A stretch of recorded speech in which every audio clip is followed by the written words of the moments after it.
Lilly begins to piece together how she could do it. She'd need only to invest in a small extra-dimensional bag of holding for smuggling the Pantograph coin out of the Cloaktower, and of course, a coin to duplicate. It's said to make exact duplicates that even the most clever sage couldn't tell from the original, even if both were available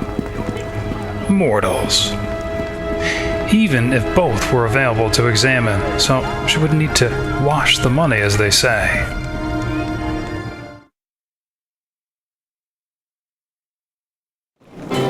And even if she did, she's heard that Manycoins moneylending here in Neverwinter is reputedly run by disreputables, so that wouldn't even pose a problem. Had the Pantograph been able to transfer or duplicate magical dweemers such as the enchantment on a longsword, she could probably put old Marrok of the Hammer out of business. But alas, it doesn't, so simple counterfeit coin will have to do. Lilly promises Little Red that they'll celebrate the first recovered water Davian creature with the bottle of Sluth, not telling her how horrible it is. Hopefully the cellars of the Lord's Alliance Office of Academic Affairs will improve in the meantime. Otherwise, she informed Sharwyn that she had best like cats, and if not, to master her shortcomings immediately.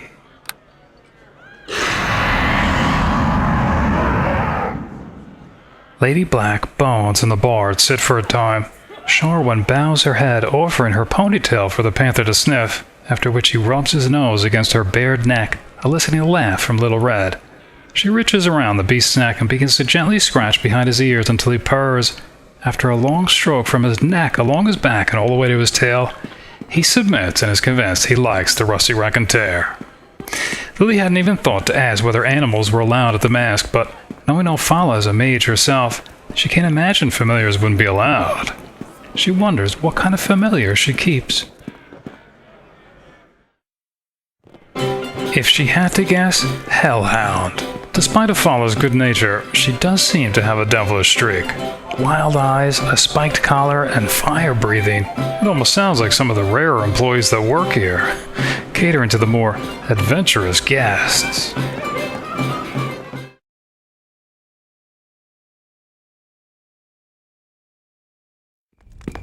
But the guard dog outside the shiny knight arms and armor is a hellhound of a different sort, and Bones knows exactly what his mistress wants him to do.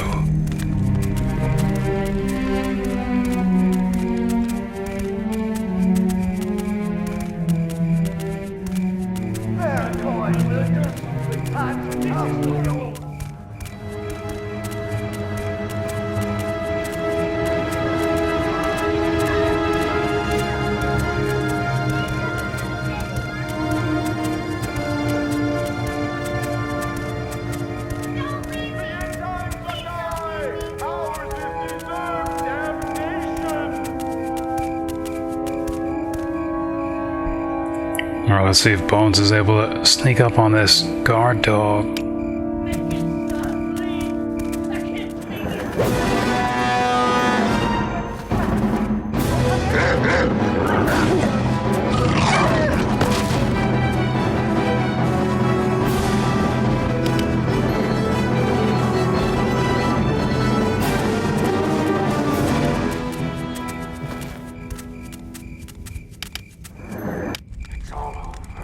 She may have to tolerate the spittle-riddled floor within, but not that plague-infested nose without. Lilly and company are finally ready to visit Sharwyn's home district, Blacklake, not only to see if she can find her best friend Chandra's estate, but to help the nobles defend their stockpiles against the common rabble, and to meet Meldanen, who sounds important. Also, she can't forget for Ophala a visit to the Rumbottom estate for a painting and a look about for this Hodge fellow with an urn. Little Red had also mentioned the local tavern might have some interesting events or distractions, as she put it, in its undercellars. Oh, and of course, to look for these water-deviant creatures, Inspector General Black will at least have to ask around, like these citizens here. Good tidings to ya. There's anarchy in the docks district. I heard criminals have taken over and the city guard are afraid to go in there now. Doomsayers. Hopefully they've been kept out of Blacklake along with every other bothersome thing in this city. Now they're comparing Neverwinter to Netheril. Nonsense. Hello. Of course, this is a guard for the Blacklake gate.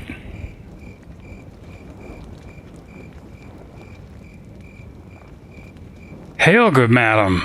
The Wailing Death has created a lot of conflict beyond these gates. Lady Arbeth ordered us to restrict access to the Blacklake district. I assume you have proper quarantine clearance to enter the district. Of course, she works for Lady Arbeth. Aye, there was word she'd be hiring on adventurers to help fill the ranks. What can I do for you then? Well, I'd like to know more about the Blacklake. How bad is it in there? Well, the Blacklake split into two parts, the Nobles' Quarter and the rest of it. The Nobles are plague-free right now and sealed off tight. There's rumors that the Nobles have a cure that they aren't willing to share with the rest of us. I doubt it's true, but food attracts flies. Victims of the whaling have been flocking to the Blacklake barricades. There have been a few clashes already, so tread carefully. It's especially dangerous between this gate and Blacklake proper. Not much besides plague-crazed thugs in that part. Dangerous as hell. Is there anything she should look out for? The Nobles' Quarter itself is all barricaded in, but being a guard gives you access. Saying she could check out the zoo and the roughhouse tavern called the Board-Laid Bear. Okay.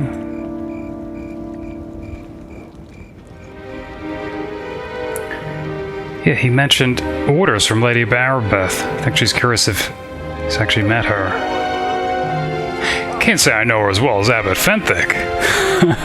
But she's been a pillar of this community since she was knighted. Yeah. Who might know more about her? If you want the dirt on Lady Arbeth, you best talk to good Sir Fenthic. They're due to be married in the summer, you know. It's even earlier than she heard previously. Thought they were going to be married by the end of the year. Asking if he's heard anything about the water-daving creatures. Aye, my friend Haggard was with the Night Watch in the Academy when the caravan bringing the creatures came in. We found him with his throat slit after the attack amidst the empty cages. He had the symbol of Helm, god of all of us guard folk, gripped tightly in his frozen palm. We buried him with it that way, to honor him. It's interesting. The rest, as they say, is history. Freed from their cages, the water-daving creatures fled into the night and are out there still, hiding from us all. Alright. Be careful. There's plenty of danger afoot. Lilly wonders about that symbol of Helm in Haggard's hand and about that bit of gossip from the sanatorium nurse, how Watch Knight Desther showed up soon after the plague started, just in time to get locked inside the city when the quarantine hit.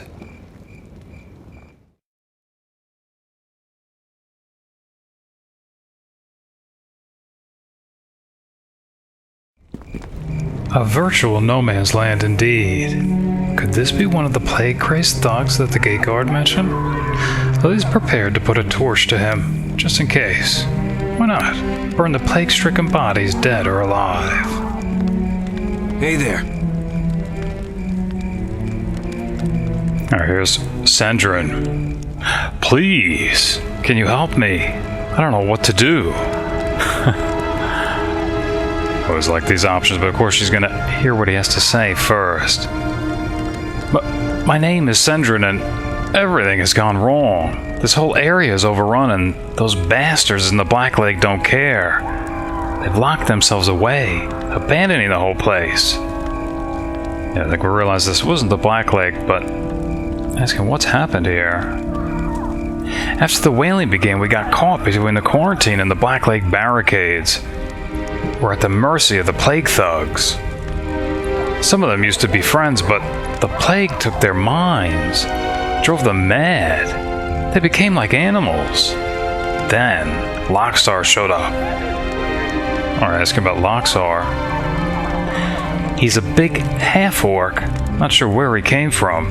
He showed up after the first few plague thugs started going mad. Loxar looted in their wake. After a while, when the place was disrupted, Loxar just started killing people and taking whatever he wanted. I think he realized the guards don't care about us in here. I think I'm one of the last survivors. No reason to stay. He's killed my family, taken everything. I just want to know he's dead before I try and get to the city core. Yeah, asking if he's gone to the guard. Nobody cares about us servants here. The Blacklake nobles barricaded themselves up. As long as nobody gets near the barricade, they don't care. What do they care if some peasants lose their lives? Bah, I ain't working for them ever again. Yeah, Lilly only works for the city when it's convenient for her. And this is likely not one of those times. Why on earth would he expect some traveling elven woman to assist? Asking what he's offering. I have nothing.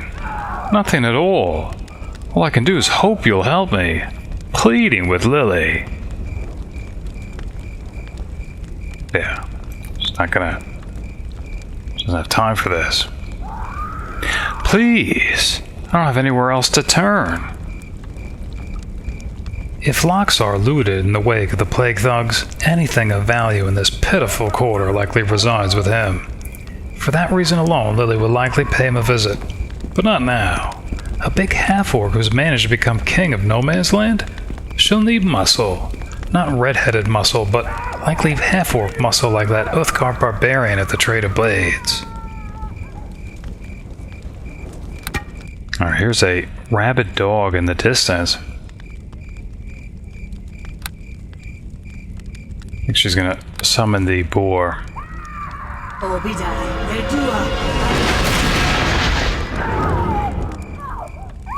Alright.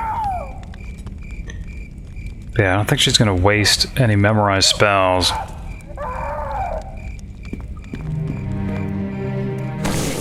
Rod of Frost.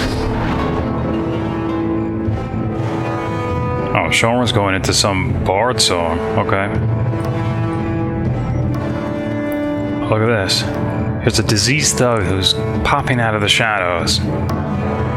Slowly dying and his body rotting away from the wailing. Alright. I'll slit your throat!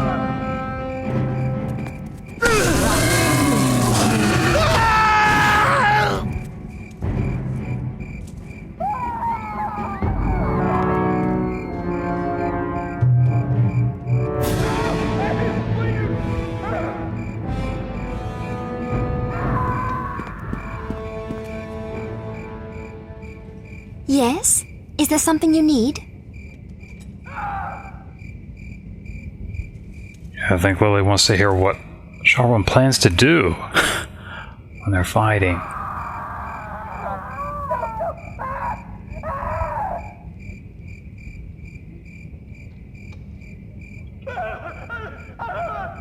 Yeah, with Bones and a summon, I think I should prefer her to stay at range.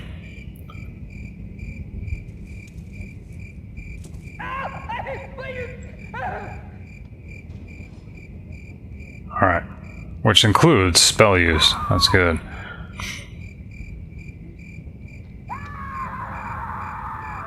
Fair enough.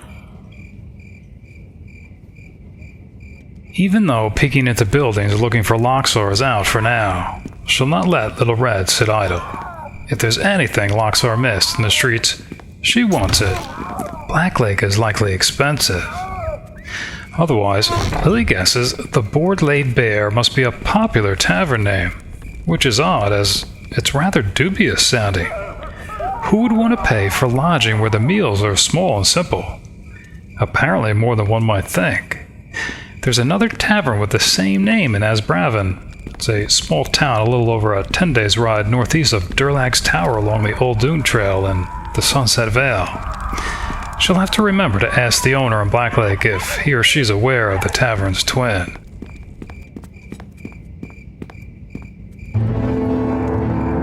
Alright. Another rabid dog.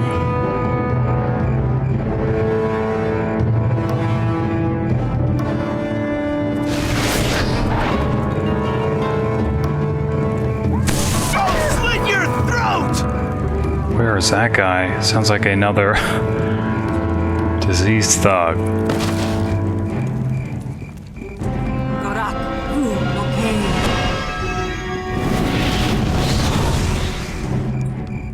Could hear him, but